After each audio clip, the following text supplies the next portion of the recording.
दूल्हे की तैयारी हो रही भाई। चिता की भस्म, कुंडल, करिया और भूरी बीछी, ऐसे जनेऊ, वासुकी नाग और मुंडों की माला, नंदकेश्वर पे सवार। बोले ऐसे दूल्हा के लिए दुल्हन तो त्रिभुवन में नहीं मिलेगी। दूल्हा सज गया। ब्रह्मा जी ने देखा, बोले महाराज आगे आपकी सवारी। नारायण भगवान उनके चतुर्भुज पार्षद, पीछे हंस पे सवार ब्रह्मा जी अपना परिकर, देवराज इंद्र। भगवान शिव ने कहा तुम अपने पार्षद सब लिए हो, तो हम बुलाते हैं। श्रृंगी निकाली, जे ही बजाया तो भगवान शिव के पार्षद आ गए। जय हो महाराज की आज्ञा करो। अरे बोले विवाह हमारा किसी के एक को मुख नहीं, केवल मानसई का पिंड है, और किसी के पूरे शरीर में मुख ही मुख है, किसी के एक भी हाथ पैर नहीं है, और किसी के बहुत से हाथ पैर हैं। भगवान शिव का विवाह, भूत प्रेत बड़े मौजियल, स्वामी का विवाह हो रहा है, खूब छिड़क कर नाच रहे, देख ले तो मूर्छा आ जाए। अब बनी है बारात। ये हुआ कि जय हो बारात पधार रही है, सामवेद का गान करते हुए गरुड़ पर विराजमान भगवान। सब हिमालय वासी ओहो धन्य है, धन्य। यही दूल्हा है, बाराती है।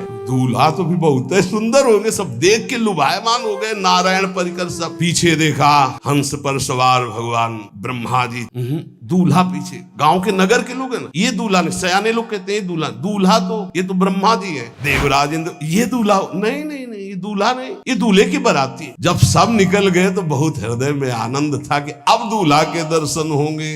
जो ही दूल्हा की पार्टी आई, जितने अगवाली कर ले आए थे, धोती संभाल के जान बचा के भागे।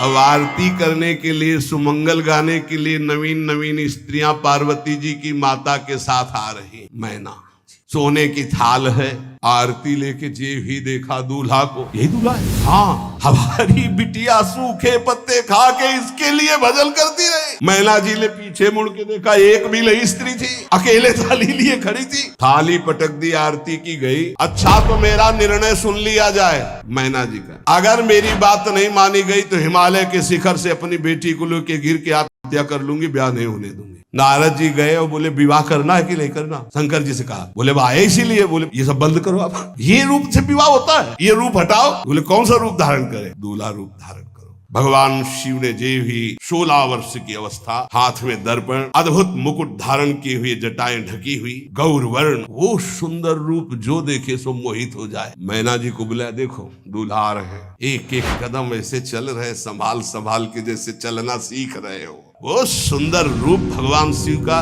जो देखे सो मोहित। मैना ने कहा, अहो भाग्य, ऐसे दूल्हा। बोले वही हैं जो नंदी पे सवार थे।